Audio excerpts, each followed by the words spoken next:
दिफाई और फ़िज़ाई टेक्नोलॉजी में भारत एक बार फिर पाकिस्तान के हाथों चारों शाने चित। जंगे मई में राफेल गिराने के बाद इस बार पाकिस्तान ने भारतीय जासूस तैयारे का सिस्टम भी हैक कर लिया। ये सारा मामला कब और कैसे हुआ, आमिर रज़ा मेरे साथ मौजूद हैं, उनसे बात करते हैं। आमिर भाई, कुछ खबरें ज़ेरे गर्दिश हैं कि एक भारतीय जासूस तैयारे का सारा सिस्टम पाकिस्तानी निज़ाम ने हैक कर दिया। ये मामला कब हुआ और कैसे हुआ, हमारे नाज़रीन को बताइए। देखिए, पहली बात तो ये है कि भारत शायद सोच ये रहा था कि ऑपरेशन सिंदूर में कामयाबी के बाद पाकिस्तानी सिर्फ जश्न मना रहे हैं, पाकिस्तान की सरहदों में कोई नहीं है। हमने दोनों ने मिलकर सर क्रीक पर एक बहुत अच्छा व्लॉग किया था। मैंने बताया था कि 92 माइल्स की ये पट्टी जो है ये क्यों इतनी पॉन्डस रखती है और भारत क्यों चाहता है कि इसकी हाफ को बॉर्डर लाइन करार दिया जाए, और हम क्यों चाहते हैं कि गुजरात तक इसकी बॉर्डर लाइन जाए, जो कि 1914 का, यानी आज से आप समझ लें 1 सदी से ज़्यादा का अर्सा गुजर गया है, जो अंग्रेज़ इसको काट कर गया था कि ये हिस्सा कराची का होगा और ये हिस्सा बम्बई की रियासत के अंदर जाएगा। लेकिन सर क्रीक जो है ये वजह तनाज़ा रहा है हमेशा से पाकिस्तान का, क्योंकि पाकिस्तान हक बजानब है, इसलिए पाकिस्तान दुनिया भर में इस हवाले से अपनी मोतबर राय रखता है और सर क्रीक पर दुनिया उसको मानती है। लेकिन भारत ज़बरदस्ती करना चाहता है, इस पर मारा जाएगा। इस दफ़ा आपको याद है कि गुजरात में जब गए हैं नरेंद्र मोदी साहब, तो उन्होंने वहाँ पर जाकर भी जो भारतीय वज़ीर आज़म हैं सर क्रीक का जिक्र किया था, फिर उनके आर्मी चीफ़ ने कराची का जिक्र किया था। तो ये सब के सब मामला जो है इस तरफ से चलाना चाहते हैं। इस पर हमने उस वक्त भी बात की थी कि ये पहले दो तरफा से आकर, कश्मीर से और पंजाब से आकर मार खा चुके, अब ये समुंदर के रास्ते आना चाहते हैं।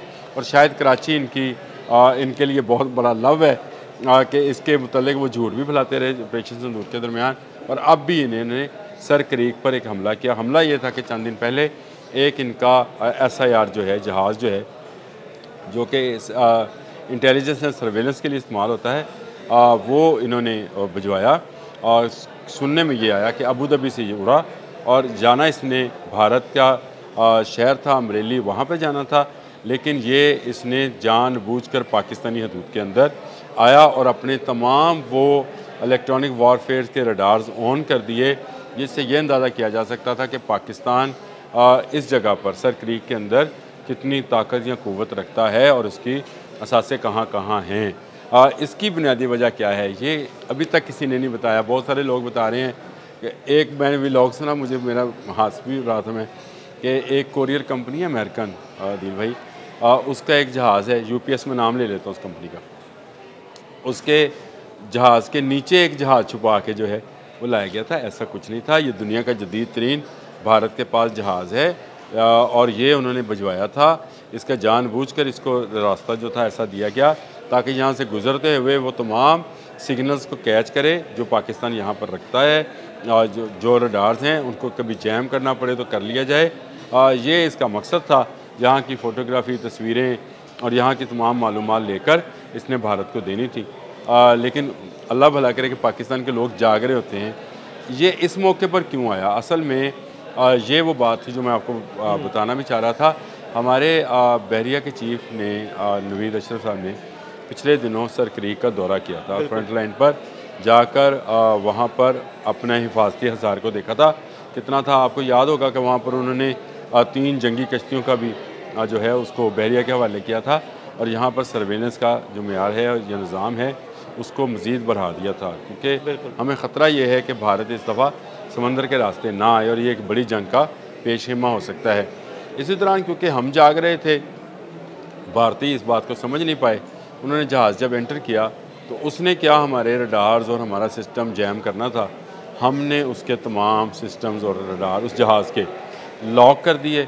ना सिर्फ लॉक कर दिए बल्कि वार्न किया कि अगर वो हदूद से नहीं निकलेगा तो उसको तबाह बर्बाद कर दिया जाएगा। और ये बड़ा आसान था उस वक्त कर देना।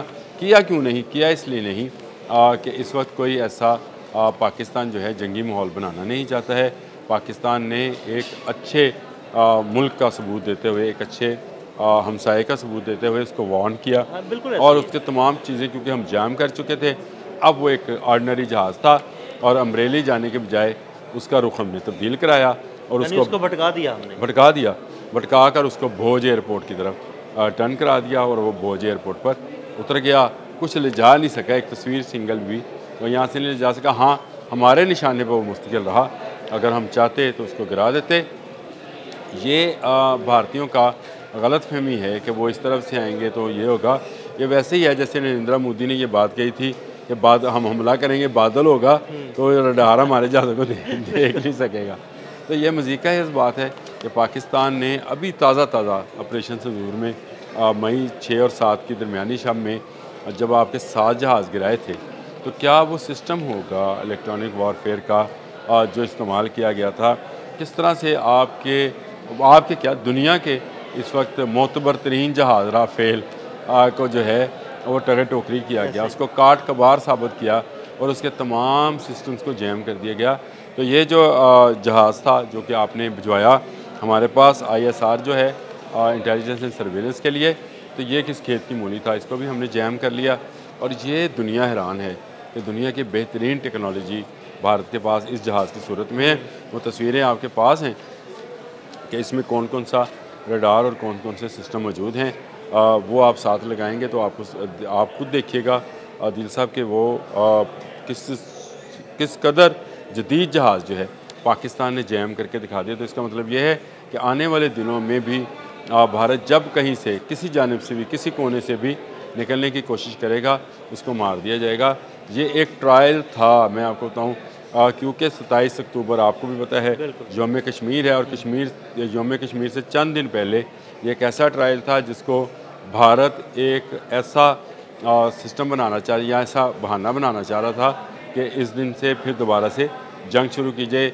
हम ये सोच रहे थे कि यार कश्मीर में ये काबज़ है तो कश्मीर की तरफ से ना आएगा, लेकिन वो समंदर के रास्ते आए और आहिस्ता से धीरे से जो है गुजरने की कोशिश की। सर क्रीक से जाग रहे थे हमारे बहरिया के लोग, हमारी एयरफोर्स के लोग, इसलिए उसके तमाम सिस्टम को जैम किया, उसको कोई तस्वीर बनाने नहीं दी या कोई उसको मालूमात हासिल करने नहीं दी।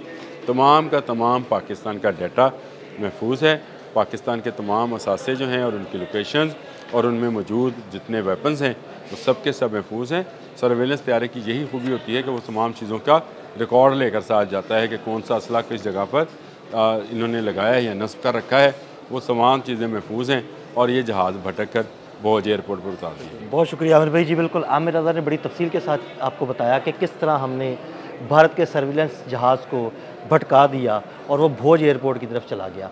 अदील अहमद और आमिर रज़ा को इजाज़त दीजिएगा, अल्लाह हाफ़िज़। इसी दौरान क्योंकि हम जाग रहे थे, भारतीय इस बात को समझ नहीं पाए, उन्होंने जहाज़ जब एंटर किया तो उसने क्या हमारे रडार्स और हमारा सिस्टम जैम करना था, हमने उसके तमाम सिस्टम्स और रडार उस जहाज़ के लॉक कर दिए।